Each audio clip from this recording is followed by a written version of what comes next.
الله. بسم الله الرحمن الرحيم. الحمد لله والصلاة والسلام على رسول الله وعلى آله وصحبه ومن تبع هداه. أخواتي العزيزات، من منظمة نساء العدالة والتنمية، من قياداتها النسائية الوطنية والمجالية، أخواتي العزيزات النساء العالم القروي ببلدنا العزيز، إخواني من الأمانة العامة ومن الكتابة الجهوية، حقيقة هذا يوم سعيد، وبغيت فيه بعض الأمور البسيطة. أبدأ أولا باش الأخت سعادة شكرت الرئيسة المحترمة، شكرت الجميع، كل من ساهم في هذا اللقاء ولم تشكر نفسها بطبيعة الحال. وأنا أود أن أقول أن هذا اللقاء وسلسلة اللقاءات التي ستتبعه إن شاء الله في إطار الملتقى الوطني للمرأة القروية التي تنظمه منظمة نساء العدالة والتنمية في إطار والاحتفاء باليوم الوطني للمرأة القروية، يعني لم يكن بالهين برمجته لأسباب إيجابية ولأسباب مفرحة، باعتبار أن الحزب يعيش فورة من الأنشطة، وبالتالي كي تجد نافذة لترتيب لقاء معين يصعب كثيرا، وعلى المسؤول على الهيئة الموازية أو الهيئة المجالية أن يكون وأن يقف حتى يصل إلى مبتغاه وإلى ترتيب موعده. فشكرا للأخت سعادة بوسيف على حرصها على أن ثبتت هذا الموعد المهم والذي تثبت أهميته من خلال حضور هذه الوجوه المناضلة من المغرب العميق، المغرب القروي. أخوات الكريمات، يعني عنونتم لهذا الملتقى بنا من التمكين إلى التأثير، وأنا في إطار هذا العنوان يعني المهم سأحاول أن أبرز بعض النقاط. أولا، المرأة المغربية والمرأة القروية بالخصوص هي الركن الأساسي في هذا المجتمع، ليس باعتبار أدائها التنموي وهذا حاصل وفي القرية بشكل أعم، وسأعود إلى هذا الأمر ارتباطا بالحكومة، ولكن باعتبارها قائمة على ثوابت هذا الوطن، مرجعية هذا الوطن الذي هو الدين الإسلامي، وثوابته اللاحقة به التي هي الملكية الدستورية والوحدة الترابية والاختيار الديمقراطي. هذه الثوابت لها المرأة، لأن المرأة هي التي ترسخ هذه المعاني في قلب البيت، في قلب الأسرة، ترسخها لدى الأطفال، ولكن كذلك ترسخها لدى الرجال.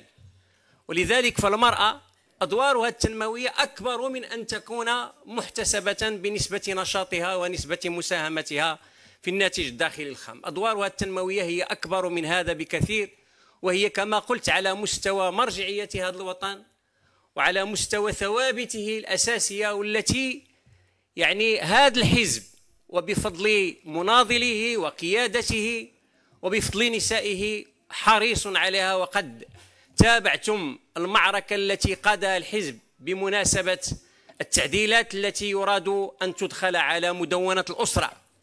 كان للحزب دور كبير وكان للمنظمة دور كبير في الحرص على أن تتم هذه التعديلات وفق المرجعية الإسلامية، وفق المرجعية الدستورية، وفق الثوابت التي حددها جلالة الملك لهذه المدونة، باعتبار أننا نعتبر أن المدونة أساسية، وباعتبار أننا نعتبر أن الأسرة هي ركن أساسي في هذا الوطن، والمرأة داخل الأسرة هي هذا الركن الأساسي. هذا فيما يتعلق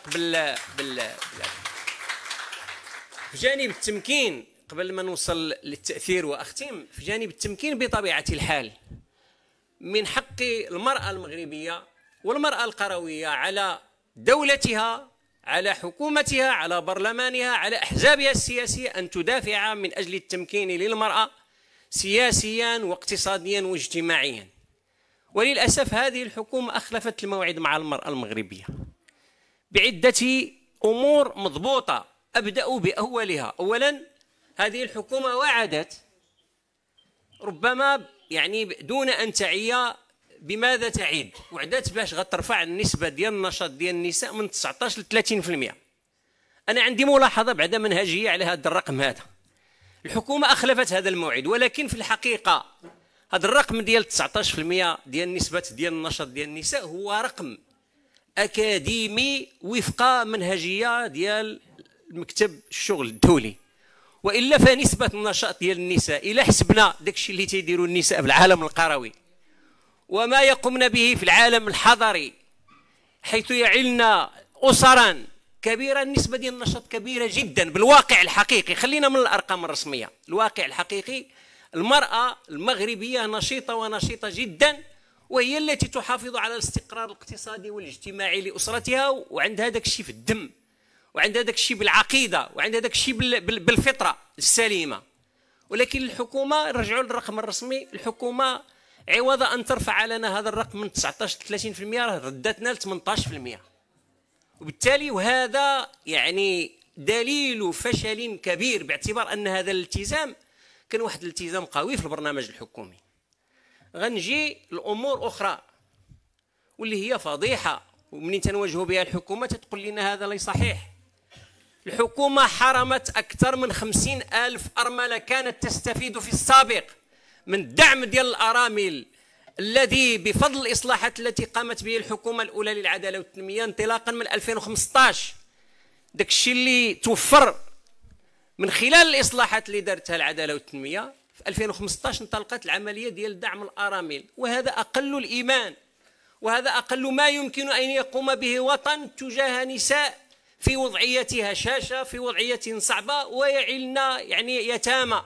هذه الحكومة تراجعت عليها بسبب المؤشر، ومنين تنسولوها تقول لنا المؤشر انتم اللي درتوه. إلا حنا اللي درناه صحيح. انت تقصي النساء 50,000 وتيكذبوا، تيجيو تيقولوا لا ما قصينا حتى شي واحد، وتيخلطوا العرارم. وغندوز للثالثة اللي هذه الحكومة جات تقول بأنه الناس اللي عندهم من 65 عام الفوق وفيهم 50% ديال النساء، باعتبار أن المجتمع المغربي يعني بناء على الإحصاء الأخير 50-50. قالت بعظمة لسانها، وتظن أننا سننسى وتنذكرها، ويمشي ويقراو في البرنامج الحكومي في الصفحة 30 في النهاية ديالو، في البداية الصفحة 31 قالوا بأنه الناس اللي عندهم أكثر من 65 في العام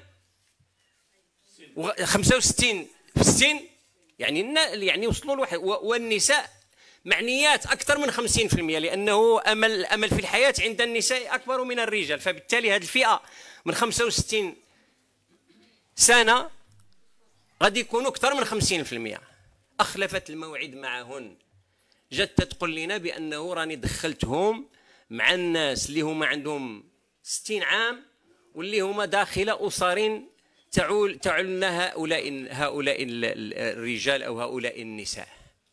وهي كتبت بأنه لن أترك، كتبت في البرنامج الحكومي لن أترك، قلت لك بأنه الناس اللي من 65 عام الفوق كاين 65%، عفوا كاين 68% منهم ما عندهمش دخل، ما عندهمش تقاعد. في البرنامج الحكومي مكتوب بأنها لن تترك أي أحد دون دخل. وهذا الموعد هذا وهذا الوعد هذا أصبح في غياهب النسيان. تكلمت على الأرامل بطبيعة الحال. البرنامج ديال مليون محفظة، البرنامج ديال الدعم ديال التمدرس، هذا كله يعني النساء، والنساء هن الحريصات على أن يبقين أبناءهن وبناتهن في المدرسة، وهذا كان تيعاون. الحكومة أقصت 1,800,000 واحد من البرنامج ديال مليون محفظة عبر دارت واحد خاوية في عامرة، قالت لك ما غاديش يبقى مليون محفظة، ولكن في البداية ديال السنة غنعطيكم 200 درهم ولا 300 درهم في البداية ديال السنة. فهاد 200 درهم منين؟ شوف، دائما أنبه أنه حينما تقوم الحكومة بتغيير الاسم فإنما تريد أن تقصي. دائما في القضية ديال مدخول الكرامة ديال 65 عام، منين قالت الناس اللي هما عندهم الأسر ديال 60 عام، المراد هو الإقصاء، تغير المدلول باش تقصي المواطنين. نفس الشيء بالنسبة للمليون محفظة، من مليون محفظه ما بقيناش في مليون محفظه، رجعنا غنعطيهم 200 درهم و300 درهم باش تقتي 1,800,000 تلميذ وتلميذه من الدعم ديال المحفظه.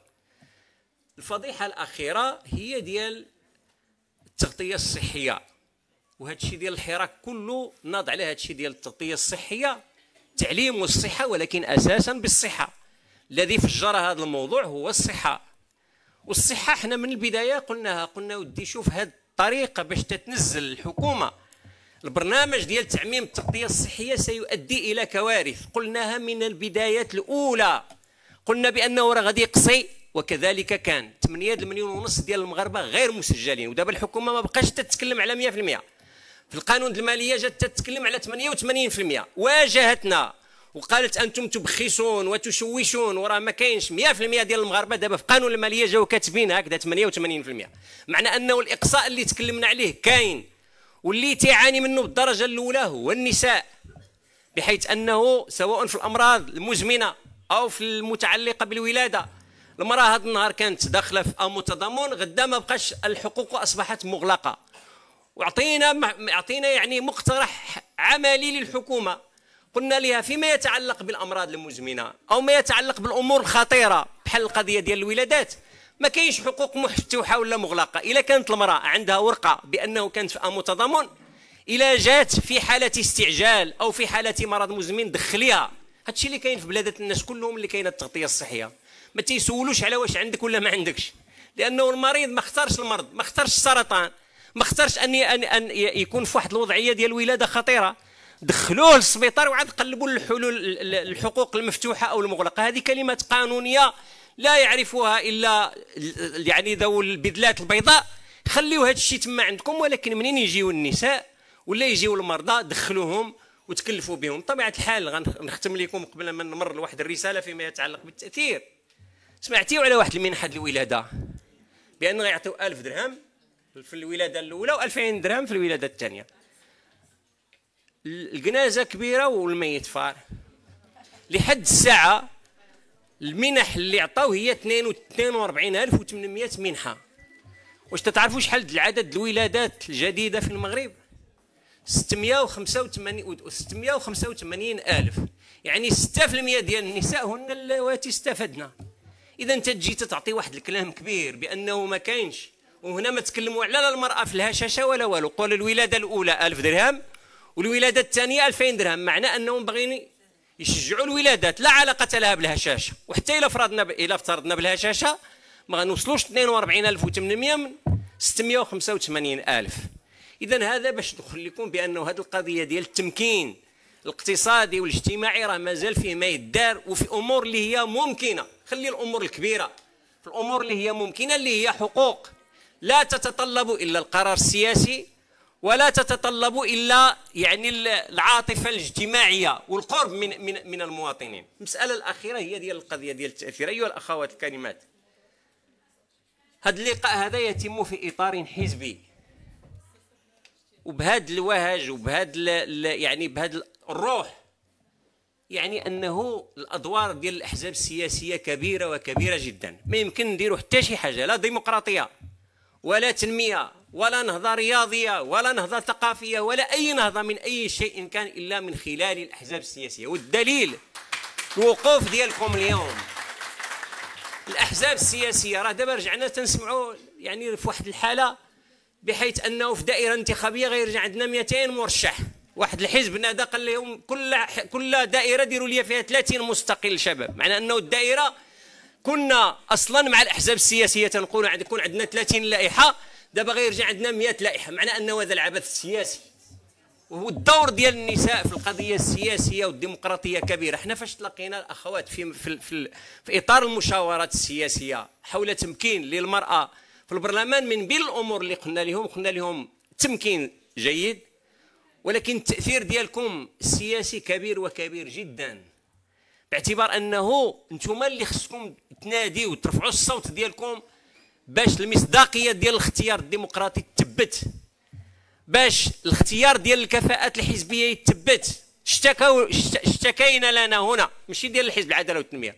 ها هو الاخ الامين العام قال لك اودي هذا الشيء حنا تندافعوا على هذه القضيه ديال التمكين، ولكن في الاحزاب ديالنا راه ما كاينه غير الزبونيه، وما كاينه غير بنت فلان واخت فلان وكذا وكذا. هن فقلنا لهم الدور ديالكم كبير هنايا. فلذلك اخوات ما خصناش نتخباو، احنا داخلين على سنه انتخابيه، والاستحقاقات الانتخابيه تتبدا من التسجيل في اللوائح الانتخابيه. وهنا الدور ديال النساء وفي العالم القروي وفي العالم الحضاري وعبر ربوع الوطن الدور كبير باش تسجلوا نتوما، وباش تدفعوا الابناء ديالكم والبنات ديالكم اللي واصلين السن القانوني يمشيو يتسجلوا، وتحفزوا في الدوار وتحفزوا في الاخذ ثقه وفي الاحياء على التسجيل.